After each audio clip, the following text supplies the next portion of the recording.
ہم سیکھ رہے ہیں کہ بائبل مقدس میں موجود مختلف طرح کے آداب کو کیسے پڑھیں، اور ہم بائبلی بیانیہ کے بارے میں بات کرنے سے اس کا آغاز کرنے جا رہے ہیں۔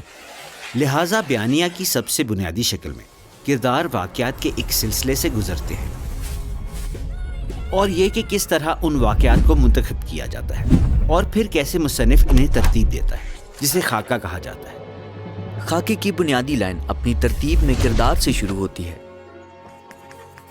لیکن پھر مشکلات کو پیدا کرتے ہوئے کچھ نیا اور غیر متوقع ہوتا ہے جو حتمی تنازع کی طرف لے کر جاتا ہے، جو کہ بعد میں حل ہو جاتا ہے اور کردار اپنے آپ کو ایک نئے معمول کے اندر تبدیل شدہ پاتا ہے۔ اب جب بیانیہ پڑھیں تو ضروری ہے کہ اس کے ہر منظر کو خاکے کی قطار کے سیاق و سباق میں سمجھیں۔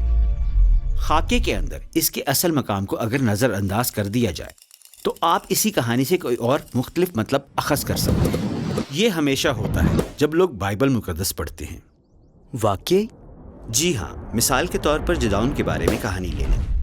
یہاں یہ مشہور منظر ہے جہاں جدعون اس بات کا تعین کرنے کی کوشش کر رہا ہے کہ کیا خدا جنگ میں اس کی مدد کرے گا، اور وہ خدا سے نشان کی درخواست کرتا ہے۔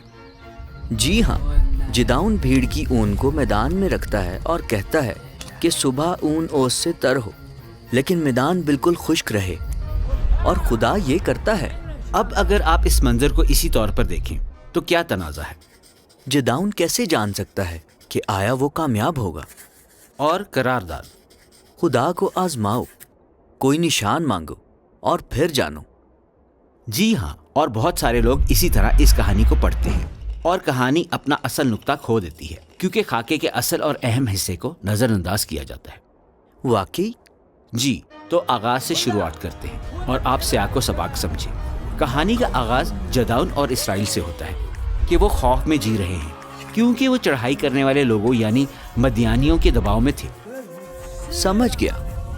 پھر وہاں کارروائی کا بلاوا آتا ہے۔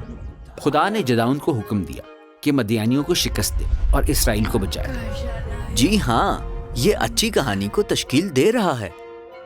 لیکن پھر جدعون بہت ہچکچانے والا ثابت ہوتا ہے، تو وہ خدا سے ایک جادوئی چال یعنی ایک نشان کا کہتا ہے تاکہ میں جان سکوں کہ مجھ سے باقی تو ہی کلام کر رہا ہے، اور خدا اس کے درجے تک جھکتا ہے۔ وہ اسے مذبح پر آگ جلا کر ایک نشان دیتا ہے۔ لہٰذا جدعون پہلے سے ہی نشان مانگ چکا ہے۔ اور صرف یہ نہیں ہے، اگلے منظر میں خدا جدعون سے کہتا ہے کہ دوسرے معبود کا مذبح گرا دے، لیکن جدعون بہت خوف زدہ ہوتا ہے اور وہ رات میں ایسا کرتا ہے۔ تو جدعون متشکک اور تھوڑا بزدل بھی تھا۔ پھر ہم اس لمحے میں آتے ہیں جہاں جدعون مدیانیوں کا سامنا کرنے کو ہے اور اسے ابھی تک یقین نہیں ہے، تو وہ ایک اور نشان مانگتا ہے جو کہ اون کا ہے۔ وہ کہتا ہے کہ میں جاننا چاہتا ہوں کہ آیا تو اسرائیل کو میرے ہاتھ کے وسیلہ سے رہائی دینا چاہتا ہے؟ اور خدا اسے وہ نشان دیتا ہے، اور وہ ابھی تک بے یقین ہے، تو وہ مزید ایک نشان مانگتا ہے جو کہ پچھلے نشان کا ہی الٹ تھا۔ ٹھیک، تو جدعون بہت سے نشان مانگ رہا ہے۔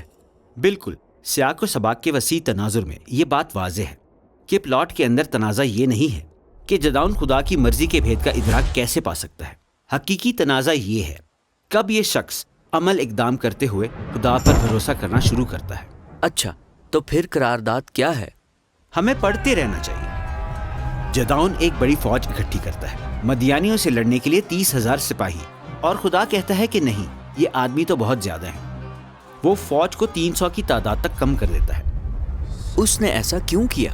خیر، جدعون خدا کو آزماتا آ رہا تھا، تو اب خدا حساب برابر کرتا ہے۔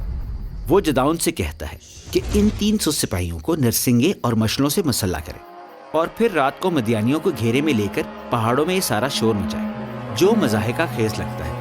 پر جدعون نے یہ کیا، اور آواز مدیانیوں کو خوفزدہ کر کے ہذیان میں مبتلا کر دیتی ہے۔ وہ ایک دوسرے کو تاریکی میں تباہ کرنا شروع کر دیتے ہیں، اور اس دوران جدعون بالکل محفوظ پہاڑوں سے یہ دیکھ رہا ہوتا ہے۔ تو یہ کہانی قارئین کو خدا کی مرضی کا امتیاز کرنے کی تجویز نہیں دیتی۔ نہیں، یہ خدا کے عزم کے بارے میں ہے کہ وہ کمزور لوگوں کو ان کی سب کمیوں کے باوجود استعمال کرتا ہے تاکہ وہ اپنے تصور سے بھی بڑھ کر سکے۔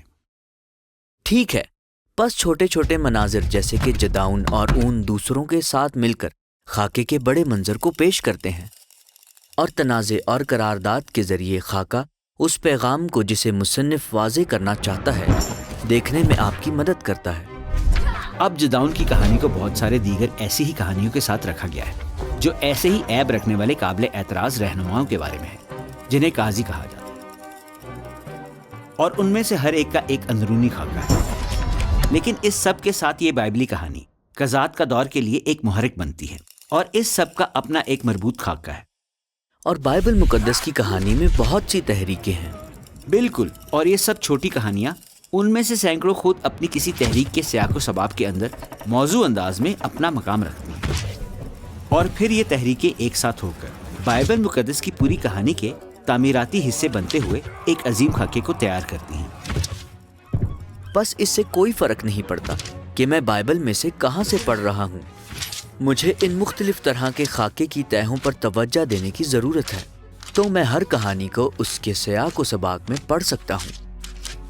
بالکل، بائبل مقدس ادب کا ایک نفیس حصہ ہے، اور یہ تمام چھوٹے خاکے ایک دوسرے کے اوپر نیچے آتے رہتے ہیں اور تناؤ بڑھتا چلا جاتا ہے، اور جب آپ سب اکٹھا کرتے ہیں تو آپ دیکھ سکتے ہیں کہ کیسے یہ سب ایک ساتھ متحد کہانی میں بن چکے ہیں جو یسوع کی طرف رہنمائی کرتے ہیں۔